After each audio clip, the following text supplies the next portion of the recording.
নমস্কার, স্বাগত সিটিভিএনে। আমি তিথি রয়েছি আপনাদের সঙ্গে। আমার সকল পড়ুয়া বন্ধুদের, দর্শক বন্ধুদের সুপ্রভাত জানিয়ে আজকের এডুকেশন অনলাইনের পর্ব শুরু করব। তবে শুরুতেই বলে রাখি, আজকের ক্লাসটা ক্লাস 12 জন্য, অর্থাৎ যারা দ্বাদশ শ্রেণীতে পড়ছো, আমার দ্বাদশ শ্রেণীর পড়ুয়া বন্ধুদের ক্লাস, এবং যাদের বায়োলজি আছে তাদের ক্লাস। এবং সে জায়গায় দাঁড়িয়ে সবার আগে স্যারকে স্বাগত জানাবো। আমাদের সঙ্গে রয়েছেন সত্যজিৎ তালুকদার, সত্যভারতী বিদ্যাপীঠ।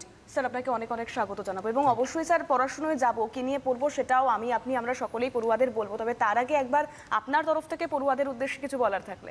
ক্লাস 12-এর যেসব স্টুডেন্ট পড়ছো, এখন তো স্কুল খুলে গেছে, এতদিন স্কুল বন্ধ ছিল, তো এই ধরনের একটা অনুষ্ঠান তোমাদের বিভিন্ন ক্ষেত্রে অনেক সুবিধা করে দিয়েছে। তো খুব বেশি কথা আমি বলবো না, স্কুল খুলে গেল। আমরা আজকের বিষয়বস্তুতে চলে যাব। তো আমরা ক্লাস 12 বায়োলজির সেকেন্ড ইউনিটে আছে জেনেটিক্স। তার মধ্যে প্রথমে আমাদের একটু মেন্ডেলিয়ান কনসেপ্ট সম্বন্ধে পড়তে হয়, মেন্ডেলিজম সম্বন্ধে পড়তে হয়। সেকেন্ড যে চ্যাপ্টারটা আছে সেটা হচ্ছে molecular basis of inheritance. Molecular basis of inheritance মানে হচ্ছে জিনতত্ত্বের আণবিক ভিত্তি। তো জিনতত্ত্বের আণবিক ভিত্তির মধ্যে DNA replication, DNA transcription, DNA translation, এই ধরনের জিনিসগুলো আসে, যেগুলো নিয়ে ছাত্রছাত্রীদের আমরা দেখেছি বিভিন্ন ক্ষেত্রে সমস্যার সম্মুখীন হতে হয়।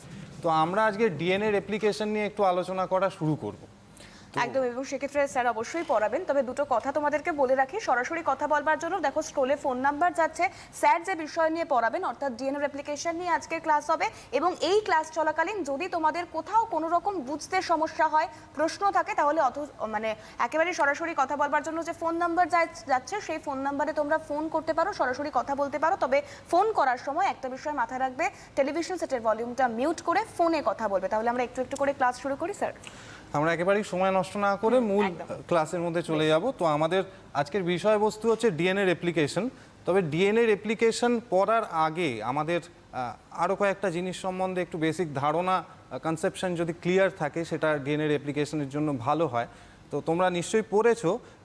আমরা প্রথমে যে জিনিসটা পড়বো সেটা হচ্ছে, এর আগে মেন্ডেলিজম পড়ে থাকলে আমরা ফেনোটাইপিক এফেক্ট সম্বন্ধে জানি। অর্থাৎ যে কোনো জীবের, সেটা একটা এককোষী জীব হোক, একটা ইউনিসেলুলার অর্গানিজম, বা মানুষের ক্ষেত্রে হোক, তার যে কোনো রকম বৈশিষ্ট্য সেটা কিন্তু তার প্রোটিনের জন্য তৈরি হয়। অর্থাৎ আমরা আমাদের যে কোনো বৈশিষ্ট্য, কেউ লম্বা, কেউ বেটে, বা তার চুলের বর্ণ কীরকম, তার আইরিসের বর্ণ কীরকম, everything, each and every single characteristics কিন্তু প্রোটিন দিয়ে ডিটারমাইন্ড হয়। প্রোটিন কি তৈরি হচ্ছে এবং প্রোটিনের কনসেন্ট্রেশন কত, সেই দিয়ে ডিটারমাইন্ড হয়। তো এই প্রোটিন ফেনোটাইপিক এফেক্টের পেছনে দায়ী থাকে। আমরা প্রথমে দেখব যে এই প্রোটিন কি করে তৈরি হয়। অর্থাৎ আমাদের কোষের মধ্যে, বা ব্যাকটেরিয়ার কোষের মধ্যে, বা যে কোনো জীবকোষের মধ্যে সমস্ত ইনফরমেশন কিন্তু ডিএনএর মধ্যে থাকে, আমরা জানি। কিন্তু আলটিমেটলি ফেনোটাইপিক এফেক্ট আসে প্রোটিনের জন্য। তো এই বিষয়ে, এই ফ্লো অফ ইনফরমেশন সেলের মধ্যে কি করে হয়, সেইটা সম্বন্ধে আমাদের আগে কিন্তু একটু ধারণা থাকা দরকার, রেপ্লিকেশন জানার আগে। তো এই বিষয়টাকে আমরা বলি সেন্ট্রাল ডগমা।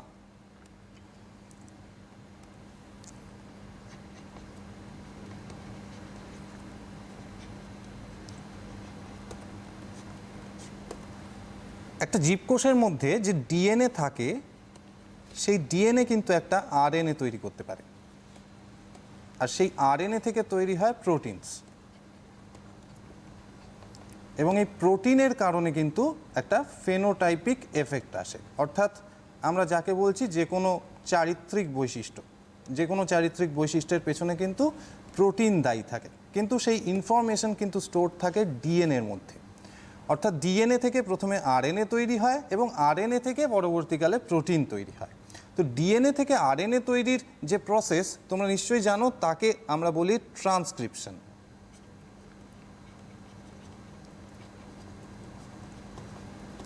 এবং আরএনএ থেকে প্রোটিন তৈরির যে প্রসেস, তাকে আমরা বলি ট্রান্সলেশন।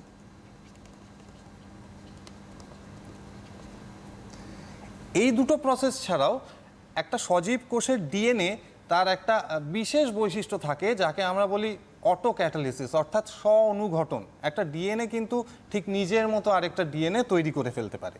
তো ডিএনএ যেভাবে নিজের মতো আরেকটা ডিএনএ তৈরি করে ফেলতে পারে, সেই প্রসেসটাকে আমরা বলি ডিএনএ রেপ্লিকেশন।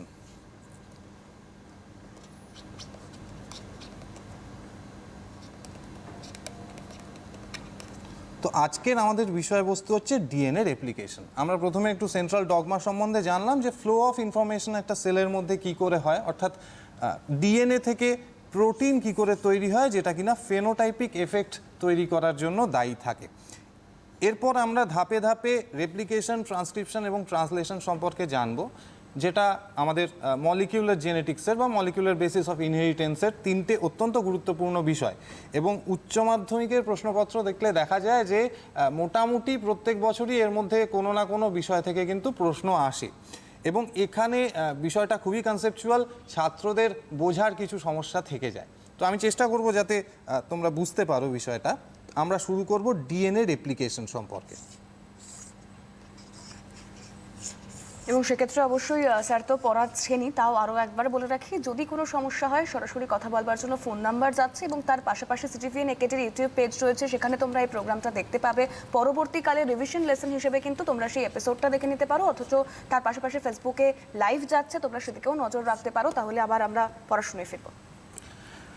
ডিএনএ রেপ্লিকেশন পড়ার আগে আমরা যে বিষয়টা সম্বন্ধে জানবো সেটা হচ্ছে আমরা প্রোক্যারিয়েটস সম্বন্ধে জানি, ইউক্যারিয়েটস সম্বন্ধে জানি। যারা মনেরেন্স হয় অর্থাৎ ব্যাকটেরিয়া, ব্লু গ্রিন অ্যালগি, এদের আমরা মনেরেন্স বলি, এরা প্রোক্যারিওটিক সেল হয়।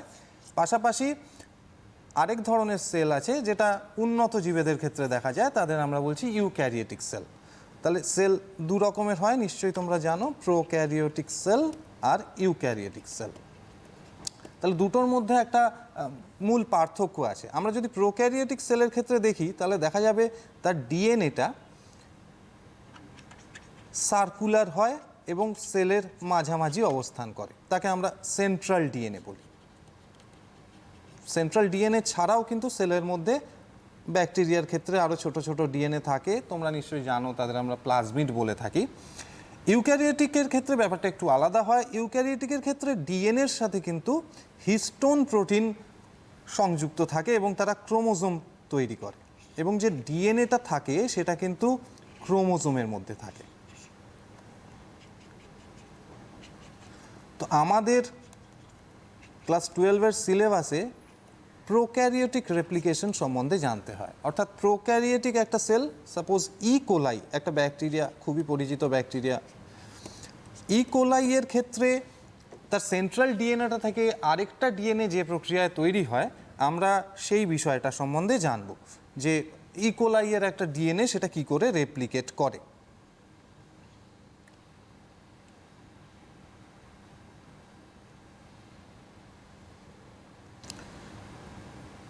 ইকোলাইয়ের রেপ্লিকেশন বিষয়টা আমরা প্রথমে বেসিক ধারণাটা বুঝবো যে কি হচ্ছে, এবং তারপর তার যে ফেজেসগুলো আছে অর্থাৎ যে দশাগুলো আছে সেগুলো সম্বন্ধে একটু ধরে ধরে আমরা বোঝার চেষ্টা করব। বেসিক ধারণাটা হচ্ছে, আমি এর আগেই একটা ছবি এঁকেছিলাম ইকোলাইয়ের সেন্ট্রাল ডিএনএ সম্পর্কে। এটা ধরে দিলাম একটা ইকোলাইয়ের সেন্ট্রাল ডিএনএ, একটা দ্বিতন্ত্রী চক্রাকার ডিএনএ থাকে যে কোনো প্রোক্যারিওটের ক্ষেত্রে, ইকোলাইয়ের ক্ষেত্রেও তাই। এটাকে আমি যদি একটু সহজভাবে আঁকি, এটাকে দেখতে এইরকম হবে। ডিএনএর দুটো স্ট্র্যান্ড এখানে পেঁচিয়ে ছিল, আমি প্যাঁচটা খুলে দিলাম। তো এই দুটো স্ট্র্যান্ডের মধ্যে যখন রেপ্লিকেশন হয়, আচ্ছা বোঝার সুবিধার জন্য আমি দুটো স্ট্র্যান্ডকে একটু অন্য রং করে দিলাম। একটা ধরলাম সবুজ রঙের, একটা ধরলাম নীল রঙের। তোমরা দ্বিতন্ত্রী ডিএনএর গঠন সম্বন্ধে নিশ্চয়ই পড়েছো, ওয়াটসন ক্রিক মডেল। সেই দ্বিতন্ত্রী ডিএনএতে দুটো তন্ত্রী থাকে, আমরা দুটো তন্ত্রীকে বোঝানোর জন্য দুটো আলাদা রং ব্যবহার করেছি। যখন রেপ্লিকেশন হয়, আমি এর মধ্যে থেকে ছোট্ট একটা সেগমেন্টকে বার করে নিলাম, একটা অংশকে। সেই অংশটা এইবার আমি আঁকছি, দেখো একটা সবুজ রঙের স্ট্র্যান্ড, একটা নীল রঙের স্ট্র্যান্ড। যখন রেপ্লিকেশন হয়, মূল বিষয়টা কি হয় আমরা যদি ধাপে ধাপে জানি তাহলে দেখা যাবে প্রথম ভাগে একদম রেপ্লিকেশনের শুরুতে কিন্তু ডিএনএর যে দুটো স্ট্র্যান্ড তোমরা নিশ্চয়ই জানো, তার মধ্যে হাইড্রোজেন বন্ডিং থাকে, অর্থাৎ এখানে কমপ্লিমেন্টারি বেস পেয়ারিং হয়, অ্যাডেনিন, থায়ামিন, গুয়ানিন, সাইটোসিন থাকে এবং তাদের মধ্যে হাইড্রোজেন বন্ড থাকে। তাহলে রেপ্লিকেশন শুরুর আগে প্রথম যে ব্যাপারটা দরকার সেটা হচ্ছে এই হাইড্রোজেন বন্ডগুলোকে ব্রেক করে ফেলা। হাইড্রোজেন বন্ডগুলোকে যদি আমরা ব্রেক করি তাহলে ডিএনএর দুটো স্ট্র্যান্ড কিন্তু খুলে আলাদা হয়ে যাবে। ডিএনএর দুটো স্ট্র্যান্ড খুলে আলাদা হয়ে যাবে।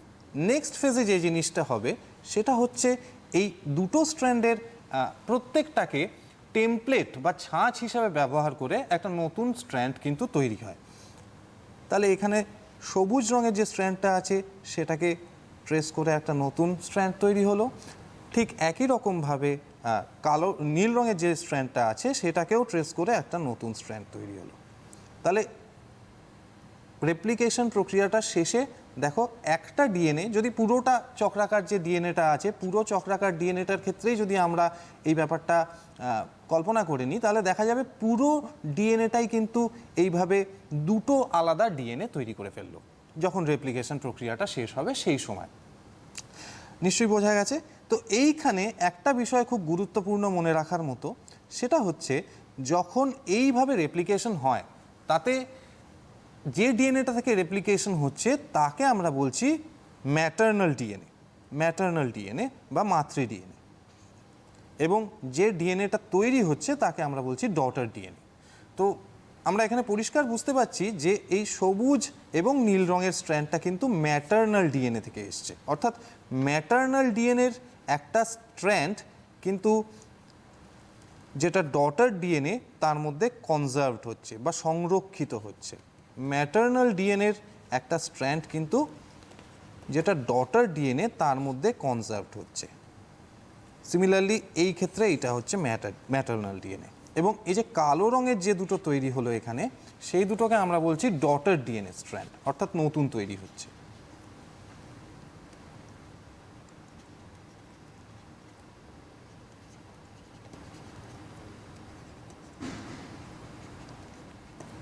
এইভাবে যখন রেপ্লিকেশন হয়, অর্থাৎ একটা তন্ত্রী ডিএনএ যখন সংরক্ষিত হয় এবং আরেকটা তন্ত্রী যখন নতুন তৈরি হয়, আমরা এই ধরনের রেপ্লিকেশনকে বলি semi conservative mode of replication. Semi conservative mode of replication এটা অত্যন্ত গুরুত্বপূর্ণ মনে রাখার জন্য। অবশ্যই মনে রাখবে যে এই ধরনের রেপ্লিকেশনকে আমরা সেমি কনজারভেটিভ রেপ্লিকেশন বলি। তার কারণ হচ্ছে ম্যাটারনাল ডিএনএর একটা স্ট্র্যান্ড সেটা ডটার ডিএনএর মধ্যে কনজার্ভড হচ্ছে। যদি দুটোই কনজার্ভড হতো আমরা কনজারভেটিভ বলতাম, দুটো কনজার্ভ যেহেতু হয় না, একটা কনজার্ভ হয় একটা হয় না, সেই কারণে আমরা বলছি সেমি কনজারভেটিভ রেপ্লিকেশন। মেসেলসন এবং স্টাল দুজন সায়েন্টিস্ট তারা ভারী নাইট্রোজেন ইউজ করে, নাইট্রোজেনের আইসোটোপ ইউজ করে তারা পরীক্ষা করে প্রমাণ করে দিয়েছিলেন যে ইকোলাইয়ের ক্ষেত্রে কিন্তু এই ডিএনএ রেপ্লিকেশন প্রসিডিয়ারটা সেটা সেমি কনজারভেটিভ মোডে হয়। তো আমরা মোটামুটি সেন্ট্রাল ডগমা সম্বন্ধে জানলাম এবং সেমি কনজারভেটিভ রেপ্লিকেশন সম্বন্ধে জানলাম। এইবার কথা হচ্ছে রেপ্লিকেশনটা কখন হয়। যদি আমরা ব্যাকটেরিয়ার ক্ষেত্রে দেখি, ব্যাকটেরিয়া ইউনিসেলুলার হয়, তার একটা সিঙ্গেল সেন্ট্রাল ডিএনএ থাকে। কিন্তু যদি আমরা ইউক্যারিওটিক যে কোনো অ্যানিমালের, মানুষের ক্ষেত্রে যদি কল্পনা করি, মানুষ মাল্টি সেলুলার হয়, বিলিয়ন্স ট্রিলিয়ন্স অফ সেল থাকে মানুষের মধ্যে। তো আমরা ইউক্যারিওটিক সেলের ক্ষেত্রে যদি রেপ্লিকেশন বুঝতে যাই যে সেটা কখন হয়, সেটা হয় হচ্ছে, তোমরা নিশ্চয়ই সেল সাইকেল সম্বন্ধে জানো যে একটা কোষ সেটা একটা ফেজের মধ্যে দিয়ে, বিভিন্ন ফেজের মধ্যে দিয়ে তার লাইফে যায়। তার মধ্যে বেশিরভাগ সময়ই সেলটা ডিভিশন হয় না, তাকে আমরা বলি ইন্টারফেজ। ইন্টারফেজকে আমরা G1, S, G2 বা গ্যাপ 1 সিনথেসিস এবং গ্যাপ 2 ফেজে ভাগ করতে পারি, আর বাকিটা হচ্ছে মাইটোটিক ফেজ যেখানে সেলটা ডিভিশন করে। তো ইউক্যারিওটিক সেলের ক্ষেত্রে কিন্তু সিনথেসিস ফেজ বা এস ফেজে ডিএনএ রেপ্লিকেশন হয়। যখন ডিএনএ রেপ্লিকেশন হয়, অর্থাৎ G2 ফেজ, G1 ফেজ সেলটা পেরিয়ে গেছে, তো এস ফেজে যখন একটা সেল ঢোকে তখন সেই সেলটা কমিট করে ফেলে, সে যখন রেপ্লিকেশন করে সে কিন্তু কমিট করে ফেলে যে আমি এরপর ডিভিশনাল ফেজের মধ্যে যাব। অর্থাৎ রেপ্লিকেশন হলেই কিন্তু একটা ইউক্যারিওটিক সেল তারপরে গিয়ে ডিভিশন করে। আর যদি আমরা প্রোক্যারিওটিক সেলের ক্ষেত্রে আসি, প্রোক্যারিওটিক সেলে ব্যাকটেরিয়ার ক্ষেত্রে তোমরা জানো যে বাইনারি ফিশন হয়। তো যখন রেপ্লিকেশন কমপ্লিট হয়ে যাবে তখন দুটো ডিএনএ তৈরি হয়ে যাবে এবং ব্যাকটেরিয়াটা কিন্তু সেই সময় মাঝখান থেকে ভেঙে যাবে, বাইনারি ফিশন হবে, হয়ে সেখান থেকে দুটো আলাদা ব্যাকটেরিয়া চলে আসবে। অর্থাৎ আমরা জানতে পারলাম যে যখন একটা ব্যাকটেরিয়া রিপ্রোডিউস করে অর্থাৎ বাইনারি ফিশন করে সেই ক্ষেত্রে কিন্তু তার ডিএনএ রেপ্লিকেশন হয়। আর ইউক্যারিওটিক সেলের ক্ষেত্রে যখন সেল সাইকেলের সিনথেসিস ফেজ চলে তারপরে যখন কোষটা বিভাজিত হতে যাচ্ছে সেই সময় কিন্তু রেপ্লিকেশন হয়।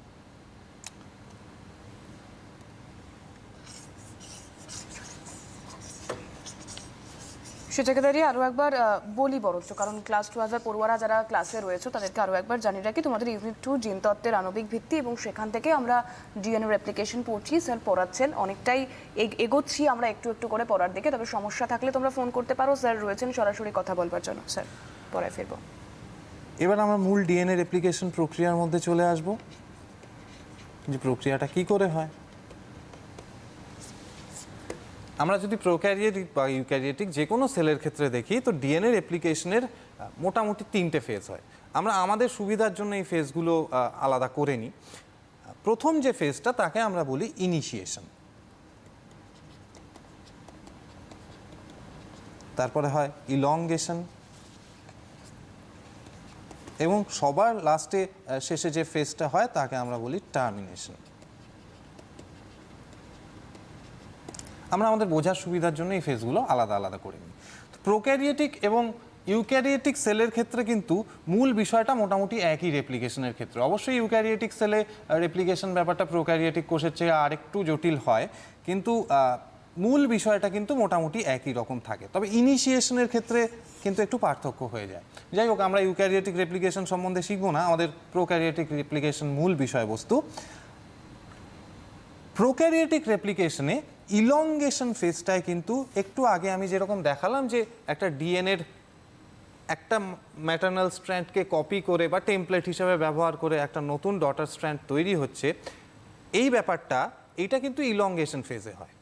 এবং তার আগের যে ঘটনাটা ঘটেছে, অর্থাৎ ম্যাটার্নাল ডিএনএর যে দুটো স্ট্র্যান্ড সেপারেট হয়ে গেছে, আলাদা হয়ে গেছে, সেইটা কিন্তু ইনিশিয়েশন ফেজে হয় এবং টার্মিনেশন ফেজে ব্যাপারটা শেষ হয়ে যায়। খুব সিম্পল এই ব্যাপারটা আমাদের বেসিক কনসেপ্ট, যেটা প্রথমে ডিএনএ তন্ত্রী দুটো আলাদা হচ্ছে, তারপর দুটো তন্ত্রীকে ট্রেস করে নতুন তন্ত্রী তৈরি হচ্ছে এবং প্রক্রিয়াটা শেষ হয়ে যাচ্ছে। এই বেসিক ব্যাপারটা আমাদের মাথায় রাখতে হবে যে ইনিশিয়েশন ফেজে কী হচ্ছে, ইলংগেশন ফেজে কী হচ্ছে, টার্মিনেশন ফেজে কী হচ্ছে।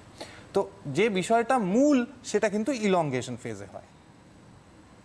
তো আমরা এই মূল বিষয়টা, অর্থাৎ নতুন ডিএনএ তন্ত্রী তৈরি হওয়ার আগে কি কি ঘটনাগুলো ঘটে সেইগুলো সম্পর্কে আমাদের একটু জানতে হবে। তো আমরা প্রথমে ইনিশিয়েশন ফেজ সম্বন্ধে একটু জানবো, যে ইনিশিয়েশন ফেজ সম্বন্ধে কি হচ্ছে।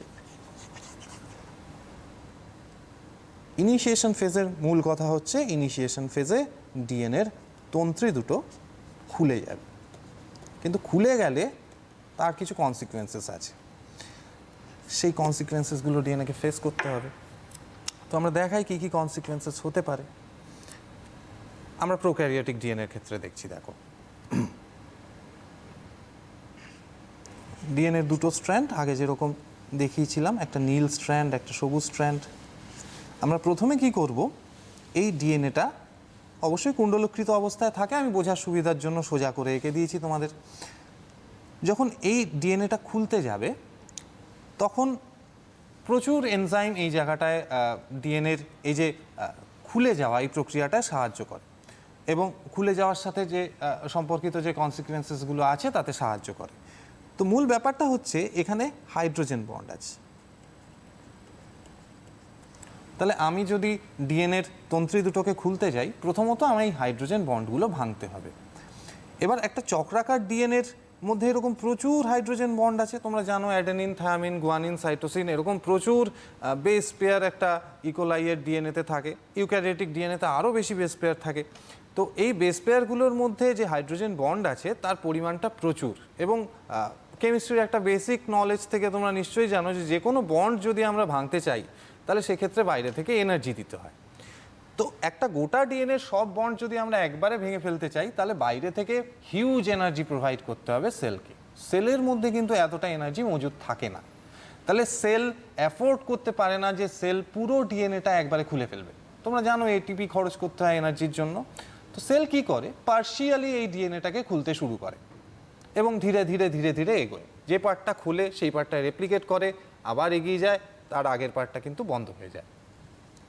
তাহলে এই যে ডিএনএটা, এটা যে জায়গাটায় খোলা শুরু করবে, এখানে আরেকটা কথা বলে রাখি যে দু রকম বেস পেয়ারিং হয় তোমরা জানো, A ডাবল বন্ড T আর G ট্রিপল বন্ড C।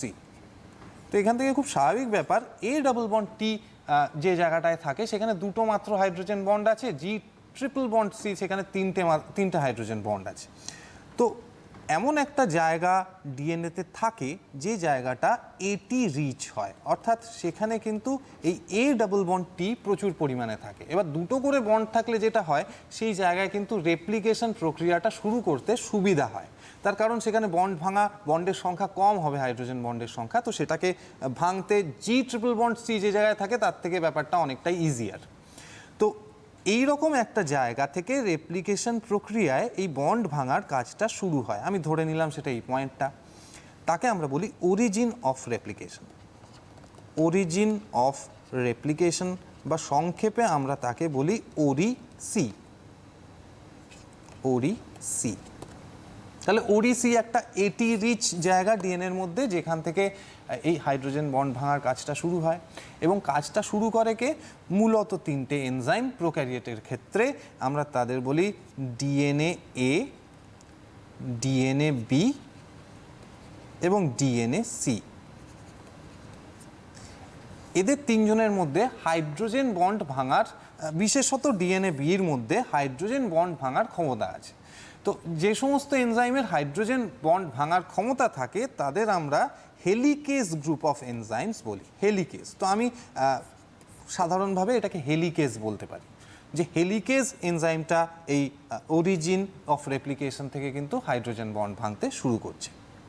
তাহলে হাইড্রোজেন বন্ড যদি হেলিকেজ এনজাইম ভাঙে, এইখানে আরেকটা কথা বলি, যেহেতু ইকোলাইয়ের ডিএনএটা চক্রাকার ডিএনএ বা প্রোক্যারিওটিক ডিএনএ চক্রাকার ডিএনএ, সেই জন্য এই হাইড্রোজেন বন্ড ভাঙার যে কাজটা সেটা কিন্তু এই ORI-Cর দুটো পাশ থেকেই শুরু হয়। অর্থাৎ ORI-C পয়েন্ট থেকে সেটা ক্লকওয়াইজও যায়, আবার অ্যান্টি ক্লকওয়াইজও যায়।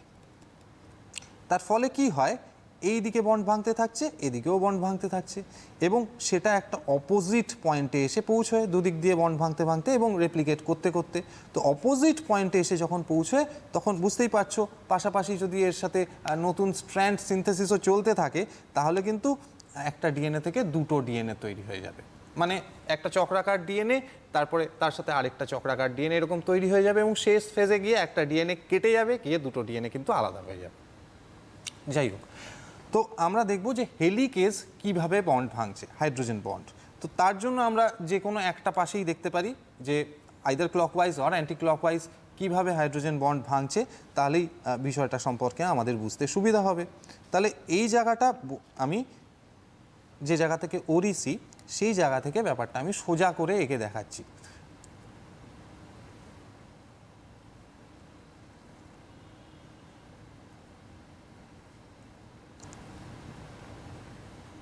এটা ডিএনএর দুটো তন্ত্রী, আমি ধরে নিলাম এই পয়েন্টটায় হচ্ছে ORI-C।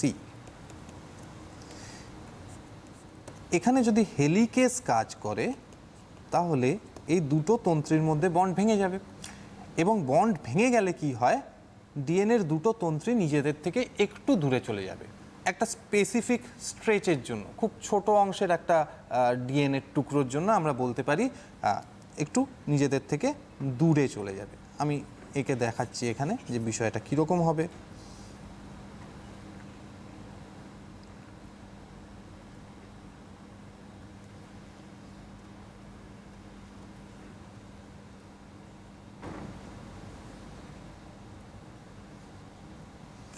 তাহলে এই পয়েন্টটা হচ্ছে ORI-C। তাহলে তোমরা দেখতে পাচ্ছ যে ORI-Cর পরে যে জায়গাটা হাইড্রোজেন বন্ড ভেঙে গেছে, সেই জায়গায় কিন্তু ডিএনএর স্ট্র্যান্ড দুটো নিজেদের একটু দূরে চলে গেছে পরস্পর থেকে। তাহলে এই যে জায়গাটা, এই জায়গাটায় যে স্পেসিফিক স্ট্রাকচারটা তৈরি হচ্ছে, একটা বাবল লাইক স্ট্রাকচার তৈরি হয়েছে, একে আমরা বলি রেপ্লিকেশন বাবল। Replication bubble.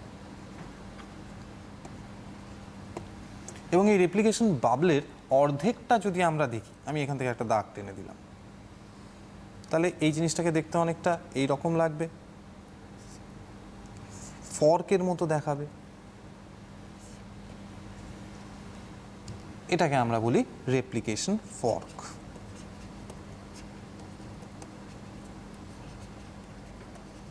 তো একটা রেপ্লিকেশন ফর্কে ঠিক কী কী ঘটনা ঘটছে সেইগুলো জানলেই আমরা জেনে যাব যে রেপ্লিকেশনের সময়, ইনিশিয়েশনের সময় কি কি হয়। তো হেলিকেজ এনজাইম এই জায়গাটায় বসেছিল এবং সে দেখলাম আমরা হাইড্রোজেন বন্ড খুলে দিয়ে একটা বাবল তৈরি করেছে, এবং বাবল তৈরি করার পর যে অর্ধেকটা অংশ সেইটাকে আমরা বলছি রেপ্লিকেশন ফর্ক। এটা ধরলাম 5 প্রাইম টু 3 প্রাইম, এটা 3 প্রাইম টু 5 প্রাইম। ডিএনএর পোলারিটি অ্যান্টি প্যারালাল হয়, তোমরা নিশ্চয়ই জানো। এবার বিষয়টা হচ্ছে যখন হেলিকেজ এইভাবে ডিএনএর তন্ত্রী দুটো খুলে দেয় তখন কিন্তু হাইড্রোজেন বন্ড খুব সহজেই আবার তৈরি হয়ে যেতে পারে। তো দেখা যায় যে এরা নিজেদের মধ্যে আবার একটা জুড়ে যাওয়ার প্রবণতা দেখায়। তো এদের নিজেদের মধ্যে জুড়ে যাওয়ার প্রবণতা আটকানোর জন্য যেটা প্রয়োজন হয় সেটা হচ্ছে আরেকটা প্রোটিন, আমরা তাকে বলি এসএসবি প্রোটিন। তাহলে প্রথমে হেলিকেজ এনজাইম এসে কি করছে, হাইড্রোজেন বন্ড ভেঙে দিচ্ছে, তারপর এটা হচ্ছে হেলিকেজ। তারপর যতক্ষণ রেপ্লিকেশন প্রক্রিয়াটা চলতে থাকবে ততক্ষণ যাতে এই পুরো বিষয়টা খোলা অবস্থায় থাকে, অর্থাৎ নতুন করে যাতে আবার হাইড্রোজেন বন্ড যাতে তৈরি না হয় সেই জন্য এখানে আরেকটা প্রোটিন কাজ করবে, তার নাম হচ্ছে এসএসবি প্রোটিন। পুরো নামটা হচ্ছে সিঙ্গল স্ট্র্যান্ড বাইন্ডিং প্রোটিন। নামটা শুনেই বোঝা যায় যে এটা একটা ডিএনএ তন্ত্রীটাকে সিঙ্গল স্ট্র্যান্ড অবস্থায় রাখতে সাহায্য করে। যতক্ষণ রেপ্লিকেশন চলবে এটা কিন্তু ডিএনএটাকে আবার আগের মতো হাইড্রোজেন বন্ড বানিয়ে জুড়ে যেতে দেয় না। এইবার আরেকটা বিষয় হবে, সেই বিষয়টা কি, আমরা যদি একটা ডিএনএর একটা বিশেষ অংশ এইভাবে টেনে খুলে দিই তাহলে সেক্ষেত্রে একটা সমস্যা তৈরি হতে পারে। কি সমস্যা হতে পারে আমি ছবি এঁকে দেখাচ্ছি। ধরো এটা কুণ্ডলীকৃত একটা ডিএনএ,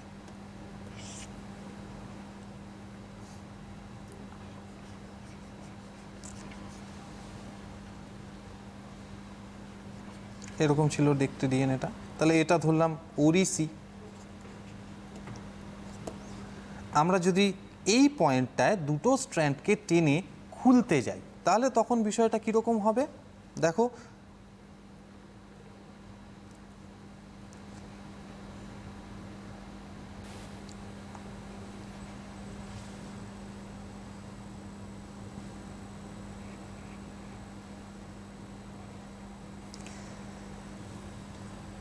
ওরিসি পয়েন্ট থেকে যদি ডিএনএর স্ট্র্যান্ড দুটো এই দিকে খুলে যায় তাহলে এর আগের যে অংশটা আছে অর্থাৎ ওরিসির এই পাশে যে অংশটা আছে সেই অংশটার মধ্যে কিন্তু একটা টেনশন ক্রিয়েট হবে। অর্থাৎ বোঝাই যাচ্ছে যে আমি যদি এই দুটো প্রান্ত ধরে এদিকে টানি তাহলে ওরিসির আপস্ট্রিম রিজিয়নে অর্থাৎ আগে যে অংশটা আছে সেখানে একটা টেনশন ক্রিয়েট হয়ে ডিএনএর যেটা ডাবল হেলিক্যাল স্ট্রাকচার অর্থাৎ সেকেন্ডারি স্ট্রাকচার আমরা ওয়াটসন ক্রিক মডেল জানি সেইটা কিন্তু খারাপ হয়ে যাওয়ার একটা সম্ভাবনা থাকে।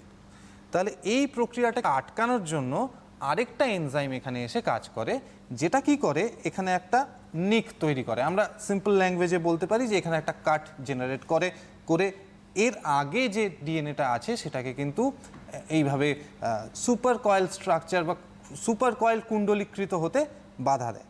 তাহলে এই জায়গাটায় যে এনজাইমটা কাজ করে আগের ডিএনএটাকে অতিকুণ্ডলীকৃত হওয়ার থেকে আটকাচ্ছে তাকে আমরা বলি গাইরেস, বা তাকে আমরা টোপোআইসোমারেজও বলি। তাহলে আমরা এখন অবধি মোটামুটি তিনটে এনজাইমের রোল সম্বন্ধে জানলাম।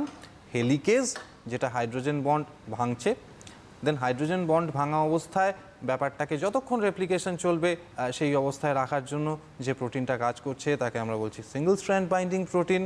ফাইনালি ডিএনএর সেকেন্ডারি স্ট্রাকচার যাতে খারাপ না হয়ে যায়, সেটা যাতে সুপার কয়েল স্ট্রাকচারে আগে চলে না যায় সেই জন্য সেই ব্যাপারটা আটকাচ্ছে টোপোআইসোমারেজ বা গাইরেস।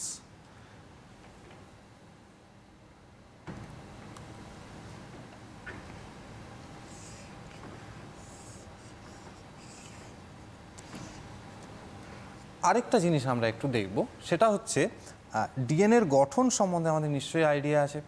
তো এরপরে আমরা প্রথমেই বললাম যে ইনিশিয়েশন, ইলংগেশন, টার্মিনেশন, তিনটে ফেজ, যার মধ্যে মূল ঘটনাটা ঘটছে, অর্থাৎ নতুন ডিএনএ তন্ত্রী তৈরি হচ্ছে কিন্তু ইলংগেশন ফেজে, এবং সেখানে একটা এনজাইম কাজ করে, তার নামটা হচ্ছে ডিএনএ পলিমারেজ 3। পলিমারেজ 3 ছাড়াও আরও অন্যান্য পলিমারেজ আছে, কিন্তু মূল কাজটা কিন্তু করে ডিএনএ পলিমারেজ 3 রেপ্লিকেশনের। তাহলে এই ডিএনএ পলিমারেজ 3 কি কাজ করে অ্যাকচুয়ালি? নতুন একটা তন্ত্রী যখন তৈরি হয়, আমি এই ছবিটায় দেখাচ্ছি, ধরা যাক এইখানে একটা নতুন তন্ত্রী তৈরি হবে, এইখানে একটা নতুন তন্ত্রী তৈরি হবে। তাহলে সেই তন্ত্রীটা তৈরি করার জন্য বিল্ডিং ব্লক দরকার, মানে যে জিনিসটা দিয়ে তন্ত্রীটা তৈরি হবে। তো সেটা কি জিনিস, ডিএনএ কি দিয়ে তৈরি হয় তোমরা নিশ্চয়ই জানো, নিউক্লিওটাইড দিয়ে তৈরি হয়। তো এই নিউক্লিওটাইডগুলো কিন্তু কোষের মধ্যে আগে থেকেই মজুত করা থাকে। ডিএনএ পলিমারেজ নতুন কিছু করে না, শুধুমাত্র সেই নিউক্লিওটাইডগুলোকে তুলে আনে এবং পরপর একজনের সাথে আরেকজনকে জুড়ে দেয়, যাকে আমরা বলি পলিমারাইজেশন করা। ঠিক আছে? তো যখন এই জুড়ে যাওয়ার ঘটনাটা চলে, তখন সেটা কিভাবে জোরে আমাদের একটু জানতে হবে।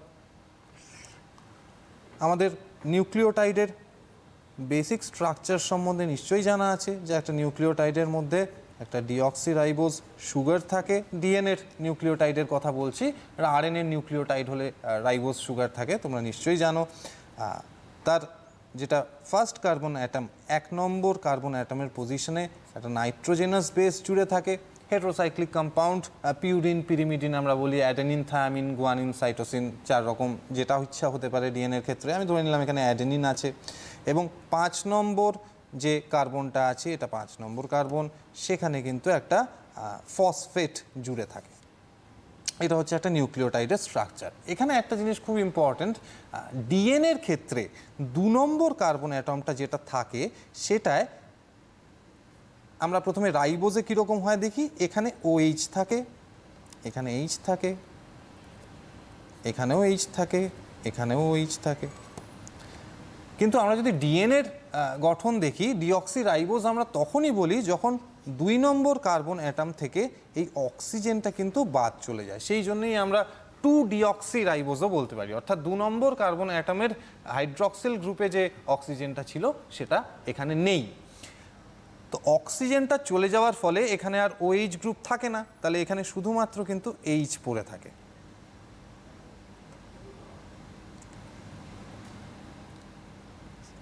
এখানে কিন্তু শুধুমাত্র H পড়ে থাকে, কিন্তু এখানে OH পড়ে থাকে, অর্থাৎ 3 নম্বর কার্বন অ্যাটমে কিন্তু OH পড়ে থাকে। এইবার সমস্যাটা হচ্ছে, ডিএনএ পলিমারেজের কাজ করার জন্য এই 3 নম্বর কার্বনের সাথে যে OH-টা জুড়ে আছে সেটা খুব ইম্পর্ট্যান্ট। কেন ইম্পর্ট্যান্ট? আমাদের কেমিস্ট্রিতে আমরা নিউক্লিওফিলিক অ্যাডিশন সম্পর্কে পড়েছি। তো এই নিউক্লিওটাইডের সাথে পরের নিউক্লিওটাইডটা যখন জুড়বে, অর্থাৎ নিউক্লিওটাইডগুলো জুড়ে জুড়ে যখন পলিমারাইজেশন প্রক্রিয়াটা চলতে থাকবে, তখন কিন্তু আগের নিউক্লিওটাইডের এই 3 নম্বর কার্বন অ্যাটমের যে OH-টা আছে, সেটার সাথে পরের নিউক্লিওটাইডের 5 নম্বর কার্বন অ্যাটমটা গিয়ে জোড়ে, যার জন্য তোমরা জানো যে পোলারিটি 3' to 5' হয়। তাহলে এই 3' জায়গাটা খুব প্রয়োজন, যেখানে হাইড্রক্সিল গ্রুপটা আছে। তাহলে পরেরটা আমি বললাম যে আগেরটার সবসময় 3 নম্বর প্রান্তে জুড়ছে, যে কারণে ডিএনএ পলিমারেজ কিন্তু সবসময়ই 5' to 3' এই ডিরেকশনেই পলিমারাইজেশন করতে পারে। কখনোই কিন্তু 3' to 5' এই ডিরেকশনে পলিমারাইজেশন করতে পারে না, কারণ যেটা দেখালাম যে এই হাইড্রক্সিল গ্রুপটা খুব দরকার। তাহলে ও যখন পলিমারাইজেশন করবে, পরের নিউক্লিওটাইডটাকে আগেরটার এই 3' প্রান্তে জুড়ে দেবে, তাহলে ওর ডিরেকশনটা হবে সবসময় কাজ করার 5' to 3'। এইবার আরেকটা বিষয় সম্বন্ধে আমরা একটু জানব, যে যখন ডিএনএ পলিমারেজ এর পরবর্তীকালে গিয়ে ইলংগেশন ফেজে যখন পলিমারাইজেশন করছে, সেই সময় কিন্তু ডিএনএ পলিমারেজ কখনোই শুরু থেকে কাজটা করতে পারে না। অর্থাৎ আমরা আরেকটা ছবি এঁকে দেখি।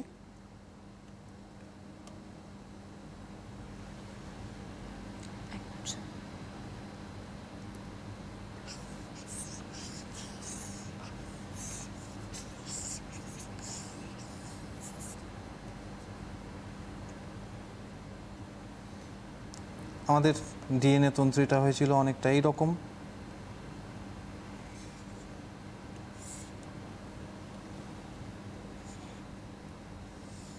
এটা রেপ্লিকেশন বাবল। আমি ধরে নিলাম এটা 5 প্রাইম টু 3 প্রাইম, এটা 3 প্রাইম টু 5 প্রাইম। যদি ফর্ক হিসাবে আঁকি আমি এইটুকু ধরব। তো যেটা বলছিলাম যে ডিএনএ পলিমারেজ যখন পলিমারাইজেশন প্রক্রিয়াটা করে তখন কিন্তু সেটা কখনোই শূন্য থেকে নিজের কাজ শুরু করতে পারে না। তো তাকে কাজ করার জন্য যেটা দেখালাম 5 প্রাইম টু 3 প্রাইমে কাজ করবে, অর্থাৎ একটা pre existing 3 prime OH group কিন্তু থাকতে হবে। কিন্তু ধরো যখন ডিএনএ পলিমারেজ এখানে একটা নতুন স্ট্র্যান্ড সিনথেসিস করতে যাচ্ছে তখন কিন্তু সেখানে কিছুই নেই। তাহলে একে একটা 3 প্রাইম OH প্রোভাইড করতে হবে যেটা থেকে কিনা এ পলিমারাইজেশন প্রক্রিয়াটা শুরু করবে। তাহলে 3 প্রাইম OH স্ট্র্যান্ড প্রোভাইড করার জন্য এখানে আরেকটা এনজাইম একে হেল্প করে, তার নাম হচ্ছে প্রাইমেজ। প্রাইমেজ এনজাইমটা কি করে?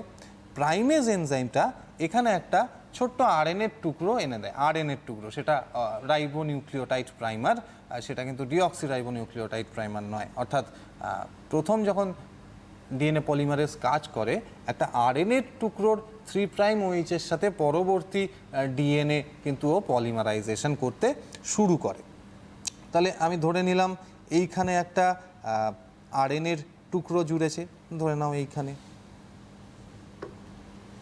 তাহলে এই যে লাল রঙের যে টুকরোটা আমরা দেখতে পাচ্ছি এটা একটা আরএনএর টুকরো, এটাকে আমরা বলছি আরএনএ প্রাইমার। তাহলে আরএনএ প্রাইমারটার এটা হচ্ছে 5 প্রাইম এন্ড এবং এখানে একটা 3 প্রাইম OH আছে, আমরা দেখলাম আগে ছবিতে। তাহলে যখন ডিএনএ তৈরি হবে ডিএনএ পলিমারেজ কিন্তু এই 3 প্রাইম OH থেকে পরের যে নিউক্লিওটাইডগুলো সেগুলোর কিন্তু সংযোজন করতে থাকবে, ঠিক আছে? কারণ 3 প্রাইম OH একটা দরকার, প্রি এক্সিস্টিং 3 প্রাইম OH ছাড়া এটা কিন্তু কাজ করতে পারে না। তাহলে আমাদের ইনিশিয়েশন ফেজের মধ্যে এই কটা জিনিস কিন্তু হয়। আমি আবার ব্যাপারটা একবার সংক্ষেপে বলে দিচ্ছি যে ইনিশিয়েশন ফেজের মধ্যে কি হচ্ছে। প্রথমত ডিএনএর তন্ত্রী দুটোর প্যাঁচ খোলার জন্য সেখানে হেলিকেজ বলে একটা উৎসেচক কাজ করছে যারা ডিএনএর দুটো তন্ত্রীকে খুলে দিচ্ছে, তার মধ্যে হাইড্রোজেন বন্ড ব্রেক করে দিচ্ছে ফার্স্টলি। সেকেন্ডলি, যাতে হাইড্রোজেন বন্ড ভেঙে যাওয়া অবস্থায় ডিএনএর তন্ত্রী দুটো যতক্ষণ রেপ্লিকেশন প্রক্রিয়া চলবে ততক্ষণ আবার জুড়ে না যায়, তাদের জুড়ে যাওয়াটা আটকানোর জন্য সেখানে আরেকটা প্রোটিন কাজ করে, তার নাম সিঙ্গল স্ট্র্যান্ড বাইন্ডিং প্রোটিন বা SSB প্রোটিন। থার্ডলি, আরেকটা এনজাইম কাজ করে যেটা যে অংশটায় রেপ্লিকেশন বাবল তৈরি হয়েছে তার আগের যে অংশটা, অর্থাৎ ওডিসি রিজিয়ান থেকে তার আপস্ট্রিম রিজিয়ানে যে অঞ্চলটা আছে সেই জায়গাটায় যাতে ডিএনএর সুপার কয়েলড স্ট্রাকচার তৈরি হয়ে সেটার সেকেন্ডারি স্ট্রাকচার খারাপ না হয়ে যায়, তার জন্য একটা এনজাইম সেখানে এই ব্যাপারটাকে আটকাবে, তার নাম হচ্ছে গাইরেজ। ফোর্থলি, আরেকটা এনজাইম যেটা 3 প্রাইম ফ্রি OH প্রোভাইড করবে যাতে এরপরে ইলংগেশনের সময় ডিএনএ পলিমারেজ এসে পলিমারাইজেশন করতে পারে, তার নাম হচ্ছে প্রাইমেজ। তাহলে এই কটা এনজাইম এখানে কাজ করছে সিকোয়েন্সিয়ালি, কিন্তু আমাদের এদের নামগুলো মনে রাখতে হবে। আমি এখানে আরেকবার লিখে দিচ্ছি। তাহলে ফার্স্টলি এখানে কাজ করছে হেলিকেজ, সেকেন্ডলি কাজ করছে SSB প্রোটিন, তৃতীয় যে এনজাইম উৎসেচকটা কাজ করছে তার নাম হচ্ছে গাইরেজ বা টোপোআইসোমারেজ।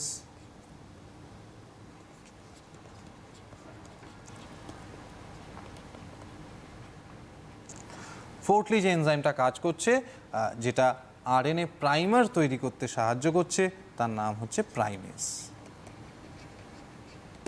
তাহলে এখনো কিন্তু রেপ্লিকেশনের পলিমারাইজেশন প্রক্রিয়াটা শুরুই হয়নি, শুধুমাত্র পলিমারাইজেশন করার জন্য তার আগে যে যে ঘটনাগুলো দরকার সেই জিনিসগুলো হয়েছে। তাহলে এটা হচ্ছে আমার ইনিশিয়েশন ফেজ।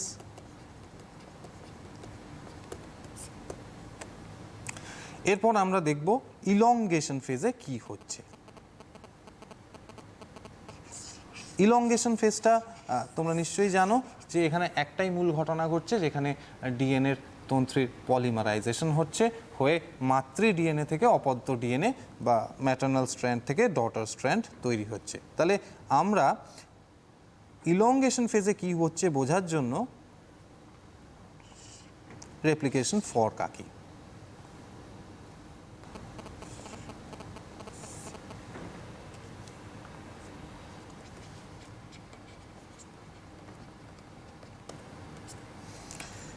এটা একটা রেপ্লিকেশন ফর্ক।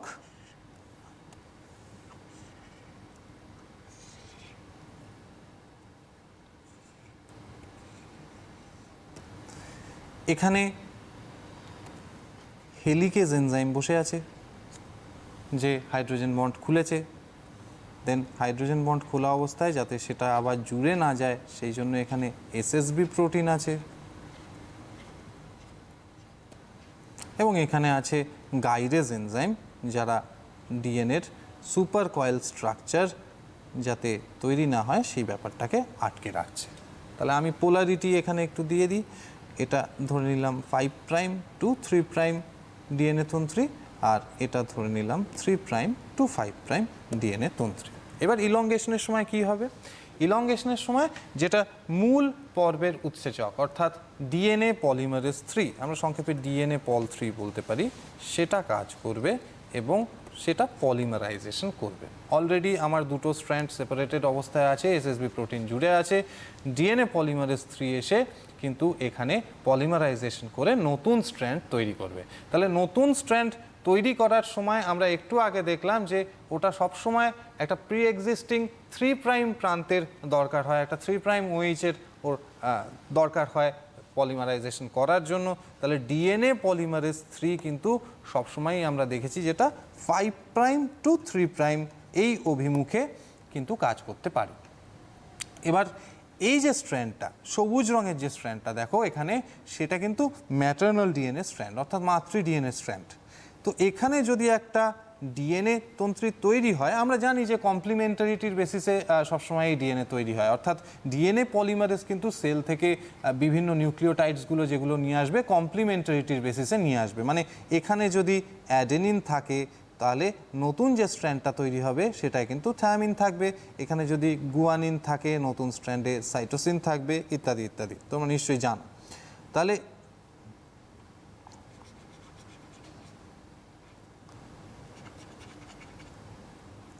আমরা দেখলাম যেটা, সেটা হচ্ছে যখন ডিএনএ পলিমারেজ 3 সবসময় 5 প্রাইম টু 3 প্রাইম প্রান্তে কাজ করবে, তাহলে এই ক্ষেত্রে যখন ডটার ডিএনএ স্ট্র্যান্ড তৈরি হবে, সেই ডটার ডিএনএ স্ট্র্যান্ডটার এই দিকটা হবে 5 প্রাইম এবং এই দিকটা হবে 3 প্রাইম।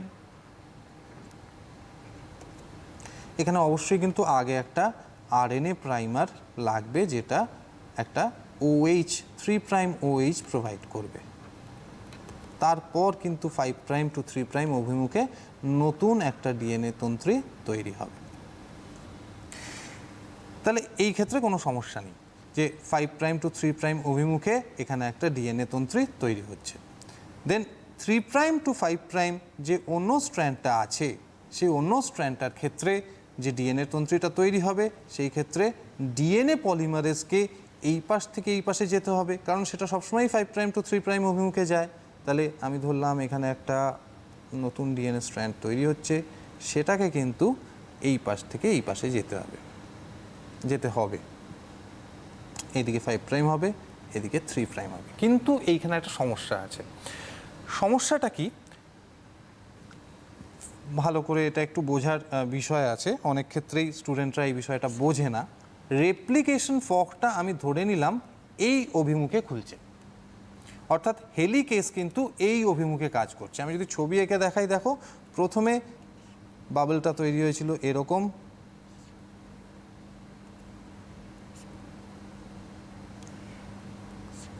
হেলিকেজ এনজাইম যদি এই জায়গায় বসে থাকে, হেলিকেজ যদি এই দিকে মুভ করে, তাহলে নেক্সট এই বাবলটা কি হবে, আগের জায়গা যেটা সেটা দেখো আবার জুড়ে গেছে, বাবলটা দেখো ডান দিকে মুভ করে গেছে। অর্থাৎ আমি বলতে পারি যে ফর্কটা কিন্তু বাঁ দিক থেকে ডান দিকে মুভ করছে। এবার ফর্কটা যদি বাঁ দিক থেকে ডান দিকে মুভ করে, তাহলে একটা সমস্যার জায়গা তৈরি হয়। কি সমস্যার জায়গা তৈরি হয় না, তো এই যে দুটো তন্ত্রী তৈরি হচ্ছে অপত্য ডিএনএ তন্ত্রীর, সেটা একটু ভালো করে দেখো। যেটা 5' to 3' তৈরি হচ্ছে, সেইটার ক্ষেত্রে কিন্তু এই যে নতুন ডটার স্ট্র্যান্ডটা তৈরি হচ্ছে তার ক্ষেত্রে কোনো সমস্যা হচ্ছে না।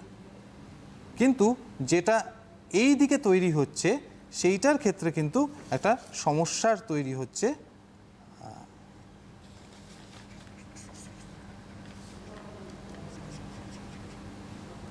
আমি আরেকটা ছবি এঁকে দেখাচ্ছি বিষয়টা।